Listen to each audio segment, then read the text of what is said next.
Assalamualaikum warahmatullahi wabarakatuh. Selamat pagi Bapak, Kakak, dan teman-teman semuanya. Pada kesempatan kali ini, kami dari kelompok 7 akan mempresentasikan hasil diskusi kami mengenai jenis layanan bimbingan konseling. Baiklah, sebelumnya perkenalkan saya Nur Aini yang akan memandu diskusi kita pada pagi hari ini. Dan saya akan ditemani 3 rekan saya. Yang pertama, Nur Hidayah, yang kedua, Ranti Adriani, dan yang ketiga, Rita Sari Fatimah. Baiklah, sebelum kita lanjut kepada jenis-jenis layanan bimbingan dan konseling, sebelumnya kita bahas terlebih dahulu apa itu layanan dalam bimbingan dan konseling. Layanan dalam bimbingan dan konseling adalah serangkaian langkah yang diberikan kepada klien sebagai respon dari masalah yang disampaikannya kepada konselor. Baiklah, kita lanjut jenis-jenis layanan bimbingan konseling. Jenis-jenis layanan bimbingan konseling ada 5. Yang pertama layanan orientasi, yang kedua layanan informasi, yang ketiga layanan penempatan penyaluran, yang keempat layanan penguasaan konten, dan yang kelima layanan konseling perorangan. Baiklah, selanjutnya rekan saya Ranti Adriani akan menjelaskan layanan orientasi dan layanan informasi. Baiklah, saya Ranti Adriani dengan NIM 190333180 akan menjelaskan materi tentang layanan orientasi dan layanan informasi.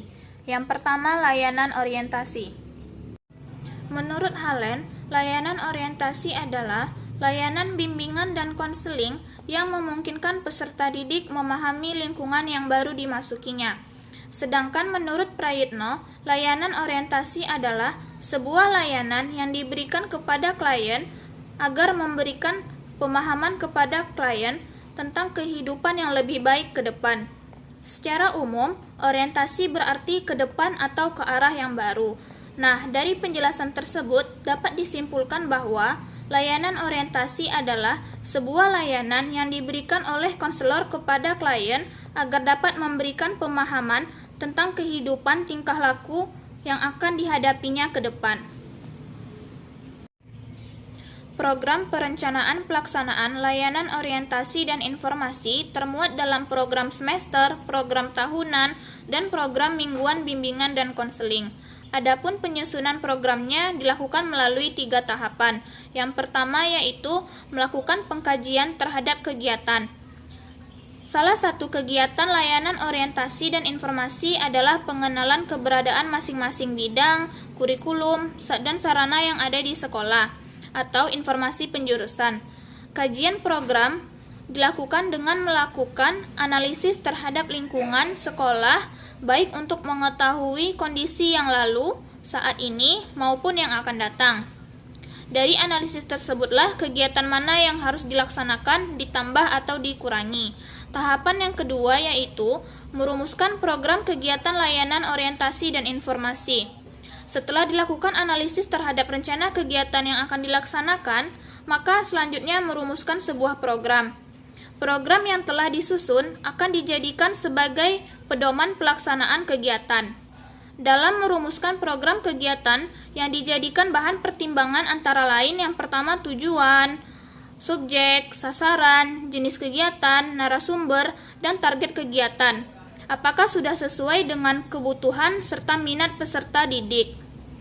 Nah, dengan demikian, perencanaan tadi akan mencapai target yang diinginkan dan mencapai sasaran mutu kegiatan. Dan tahapan yang ketiga atau tahapan yang terakhir yaitu sosialisasi program. Agar kegiatan layanan orientasi dan informasi yang akan dilaksanakan mendapatkan dukungan dari semua pihak, maka perlu dilakukan sosialisasi program, baik terhadap guru melalui rapat dinas, atau terhadap orang tua peserta didik melalui pertemuan pada saat pengambilan laporan hasil belajar, ataupun dengan menggunakan berbagai media. Selanjutnya layanan yang kedua, yaitu layanan informasi. Menurut W.S. Winkel, layanan informasi merupakan suatu layanan yang berupaya memenuhi kekurangan individu akan informasi yang mereka perlukan. Sedangkan menurut Prayitno, layanan informasi adalah salah satu layanan yang memberikan fasilitas kepada klien dengan memberikan berbagai informasi yang diminta atau yang dibutuhkan oleh klien, sehingga dengan informasi yang diperoleh, klien dapat mengambil sikap tentang apa yang akan dilakukan ke depannya. Nah, pelaksanaan layanan informasi ini dapat dilakukan menggunakan dua cara, yaitu dengan cara diminta oleh klien berbagai informasi kepada konselornya, dan yang kedua, dengan cara konselor itu sendiri yang memberikannya kepada klien. Pada pelaksanaan cara yang kedua ini, konselor tidak hanya memberikan begitu saja kepada klien, tetapi konselor memberikan atas dasar analisis yang dilakukan oleh konselor bahwa klien benar-benar membutuhkan informasi yang ingin disampaikan oleh konselor. Materi selanjutnya yaitu layanan penempatan penyaluran dan layanan penguasaan konten akan dijelaskan oleh rekan saya, Rita Sari Fatimah. Sebelumnya terima kasih kepada moderator. Baiklah, materi yang pertama yaitu layanan penempatan dan penyaluran. Yang pertama yaitu menurut Purwoko tahun 2008 menjelaskan bahwa layanan penempatan dan penyaluran adalah serangkaian kegiatan bantuan yang diberikan kepada siswa agar dapat melakukan dan menyalurkan segala potensinya pada kondisi yang sesuai. Pengertian yang kedua yaitu menurut Mulyadi tahun 2003. Dia menjelaskan bahwa layanan dan penempatan dan penyaluran merupakan layanan bimbingan dan konseling yang memungkinkan peserta didik memperoleh penempatan dan penyaluran yang tepat. Misalnya, penempatan dan penyaluran di dalam kelas, kelompok belajar, jurusan atau program studi, program latihan, magang, kegiatan ekstrakurikuler, sesuai dengan potensi bakat dan minat serta kondisi pribadinya sendiri. Adapun materi kegiatan layanan penempatan dan penyaluran ini meliputi yang pertama adalah penempatan kelas siswa, jurusan atau program studi dan pilihan ekstrakurikuler yang akan dipilih, yang dapat menunjang pengembangan sikap, kebiasaan, kemampuan, bakat, dan minat. Yang kedua yaitu penempatan dan penyaluran dalam kelompok sebaya, kelompok belajar, dan organisasi kesiswaan serta kegiatan sosial sekolah. Yang ketiga adalah membantu dalam kegiatan program khusus sesuai dengan kebutuhan siswa, baik pengajaran, perbaikan, maupun program pengayaan. Dan juga seleksi masuk perguruan tinggi melalui jalur PMDK ataupun UMPTN. Yang keempat adalah menempatkan dan menyalurkan siswa pada kelompok yang membahas pilihan khusus program studi sesuai dengan rencana karir, kelompok latihan, keterampilan dan kegiatan ekstrakurikuler atau magang yang diadakan sekolah ataupun lembaga kerja atau industri. Selanjutnya, materi yang kedua adalah layanan penguasaan konten. Beberapa bentuk layanan penguasaan konten di sekolah adalah 1. Orientasi kepada siswa, khususnya itu siswa baru, tentang tujuan sekolah, isi kurikulum pembelajaran, struktur organisasi sekolah, cara-cara belajar yang tepat, penyesuaian diri dengan corak pendidikan di sekolah. Yang kedua, penyadaran kembali secara berkala tentang cara belajar yang selama mengikuti pelajaran di sekolah maupun di rumah, baik secara individual dan kelompok. Yang ketiga adalah bantuan dalam memilih jurusan yang sesuai dengan siswa, memilih kegiatan non-akademik yang menunjang usaha belajar, dan memilih program studi lanjutan untuk tingkat pendidikan yang lebih tinggi lagi. Yang keempat adalah pengumpulan data siswa yang berkenaan dengan kemampuan dan bakat yang dimiliki oleh pribadinya siswa tersebut. Yang kelima, bantuan mengatasi kesulitan belajar seperti kurang mampu menyusun jadwal belajar di rumah. Sekian materi dari saya kembalikan kepada moderator. Terakhir, layanan konseling perorangan akan dijelaskan oleh rekan saya, Nur Hidayah. Baiklah, saya akan menjelaskan materi selanjutnya, yaitu mengenai layanan konseling perorangan.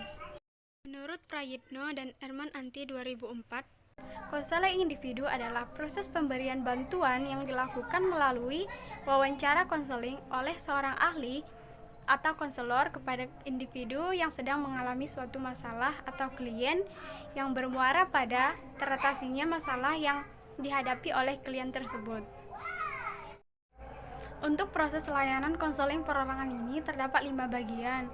Yang pertama pengantaran, yang kedua penjajakan, yang ketiga penafsiran, yang keempat pembinaan, dan yang terakhir adalah penilaian. Baiklah, saya akan menjelaskan satu persatu mengenai proses layanan konseling perorangan ini. Proses yang pertama yaitu proses pengantaran. Proses pengantaran mengantarkan klien memasuki kegiatan konseling dengan segenap pengertian, tujuan, dan prinsip dasar yang menyertainya. Proses pengantaran ini ditempuh melalui kegiatan penerimaan yang bernuansa hangat, tidak menyalahkan, penuh pemahaman, dan penstrukturan yang jelas. Apabila proses awal ini efektif, maka klien akan termotivasi untuk menjalankan proses konseling selanjutnya dengan hasil yang menjanjikan. Yang kedua yaitu penjajakan. Proses penjajakan dapat diibaratkan sebagai pembuka dan memasuki ruang sumpek atau hutan belantara yang berisi hal-hal yang bersangkutan dengan permasalahan dan perkembangan klien. Sasaran penjajakan adalah hal-hal yang dikemukakan klien dan hal-hal lain perlu dipahami tentang diri klien. Seluruh sasaran penjajakan ini adalah berbagai hal yang selama ini terpendam dalam diri klien. Yang ketiga yaitu penafsiran. Apa yang terungkap melalui penjajakan merupakan berbagai hal yang perlu diartikan atau dimaknai keterkaitannya dengan masalah klien. Hasil proses penafsiran ini pada umumnya adalah aspek-aspek realita dan harapan klien dengan berbagai variasi dinamika fisikis dalam rangka penafsiran. Selanjutnya yaitu pembinaan. Proses pembinaan ini secara langsung mengacu pada pengentasan masalah dan pengembangan diri klien. Dalam tahap ini, disepakati strategi dan intervensi yang dapat memudahkan terjadinya perubahan. Dan yang terakhir adalah penilaian. Ada 3 jenis penilaian yang harus dilakukan dalam konseling individu, yaitu penilaian segera, penilaian jangka pendek, dan penilaian jangka panjang. Penilaian segera dilaksanakan pada setiap akhir sesi layanan, sedangkan penilaian jangka pendek pasca layanan selama 1 minggu sampai 1 bulan, dan penilaian jangka panjang dilakukan setelah beberapa bulan. Sekian dari saya kembalikan kepada moderator. Assalamualaikum warahmatullahi wabarakatuh. Demikianlah hasil diskusi kami mengenai jenis layanan bimbingan dan konseling. Semoga bermanfaat dan menambah wawasan teman-teman semuanya. Kami dari kelompok 7 memohon maaf bila terdapat kesalahan, dan kepada teman-teman yang ingin mengajukan kritik, saran, tambahan, dan pertanyaan, silahkan diajukan pada forum diskusi. Wabillahi taufik wal hidayah. Wassalamualaikum warahmatullahi wabarakatuh.